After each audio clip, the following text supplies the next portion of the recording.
嚟到我子瑩師傅嘅 YouTube channel 啊！今日咧就要同大家講一下咧，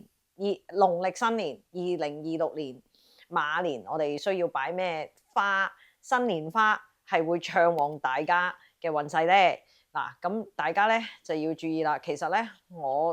子瑩師傅咧就好中意放桃花嘅，係啦。咁我會買桃花啦。咁我亦都會想話俾大家知啦，放桃花咧就非常之好嘅。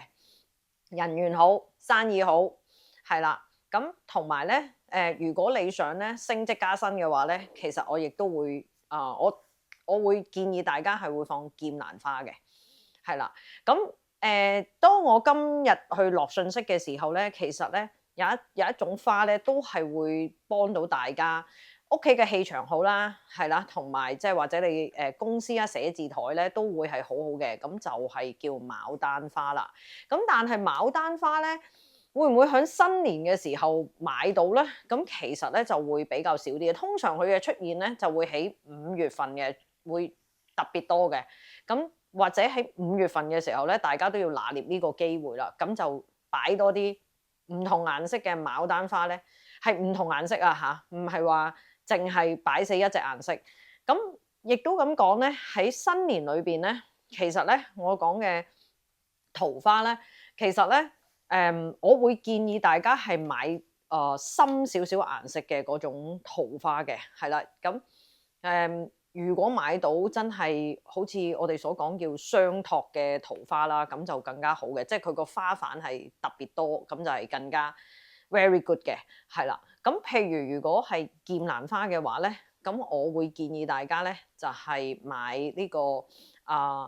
紫色啦，係啦，淺紫色啦，呢啲劍蘭花啦，都會今年係會係對應新年啦，都會非常之好嘅。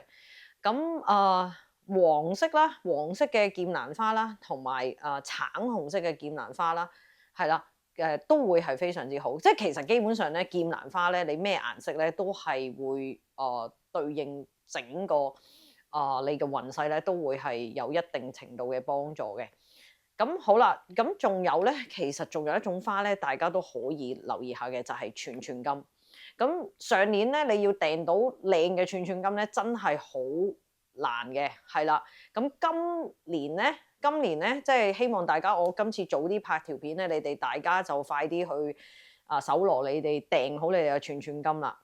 咁嗱，首先花咧就放咩方位係最好咧？咁我會建議大家係放你間屋嘅東南方，係啦。咁如果你東南方咧完全冇位擠，咁我會建議大家咧就擠去門口，你大門一打開，你當眼嘅地方，總之一打開就見到你嘅新年嘅蓮花，咁就最 very good 嘅，係啦。因為咧我咧就供多家女神啦，我就用好多嘅玫瑰花嘅，咁每年咧新年咧我都會買好多嘅玫瑰花咧放喺屋企嘅。咁嗱，好多人咧都會問我呢條問題嘅，玫瑰花佢有刺嘅喎，係咪對我哋嘅運勢唔好？甚至乎，咦佢吉我嘅喎，咁咪買啲嘢翻嚟自己吉自己？千祈唔好咁樣諗。係啦，因為點解咁講咧？係對應我哋去做所有嘅善信嘅嘢嘅時候咧，我哋會唔會去供奉神嘅時候咧，我哋用玫瑰花咧，我啲善信咧都不知幾暢旺，好開心，甚至乎係女神亦都係會好開心。咁我哋講緊係第一，我哋供神啦，係啦。第二咧就係我想講咧，其實玫瑰花個元素咧，佢本身有一種好美麗啦，同埋佢個開嗰個程度咧係非常之，即係可以開得好大，同埋好大個頭嘅玫瑰花咧，其實亦都係代表你嗰年咧個生意好好啦，你嘅運勢係好好嘅，你做嘅嘢成功嘅機會咧都係好高嘅。咁所以咧對應嗰啲乜嘢話刺好多啊，吉到自己啊，其實係冇問題嘅。而家所有嘅玫瑰花咧，其實咧我喺坊間買到嘅都好容易揀到係冇刺嘅，係啦。咁當然啦，你哋嗰個諗法嘅話咧，其實係你要知道嗰朵花嗰個元素係代表啲乜嘢嘢。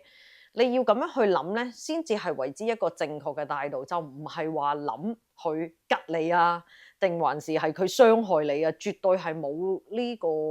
咁嘅元素喺我哋即係我哋供印度神啦，我哋信印度神嘅呢一個即係喺相信印度神嘅呢一個範疇裏邊嘅。我呢度分享少少啦，其實咧喺印度神裏邊啦，或者係印度人裏邊啦，其實我哋講緊個風水學咧，其實我哋唔會去講話乜嘢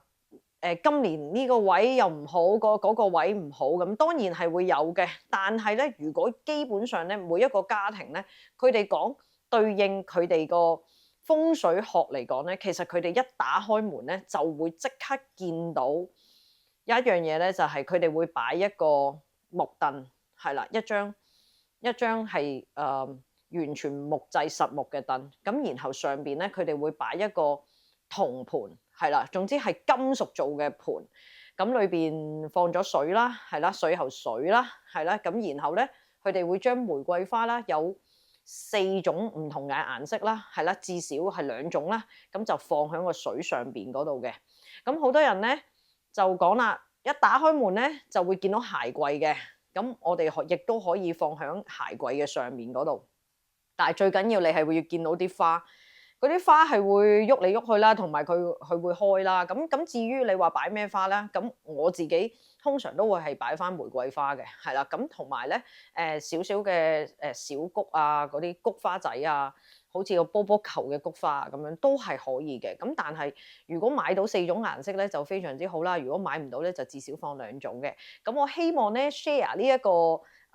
即係財運嘅呢個花盤咧，係話俾大家知咧，其實你哋唔需要擔心，即係話今年我開呢個位啊，乜嘢即係開呢個位啊，係唔啱啊，我要睇啊咁樣。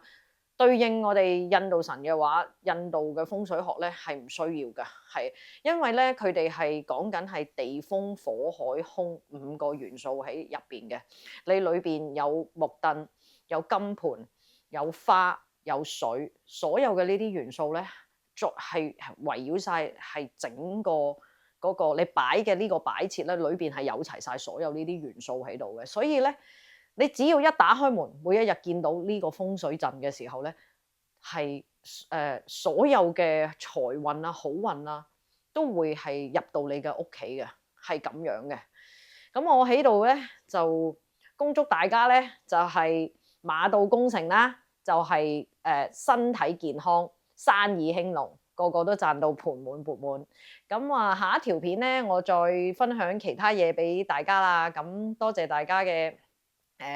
支持啦，咁樣咁記得，如果你中意我呢條片嘅話，記得 like、subscribe 同埋 share 咯喎。多謝大家，Namaste。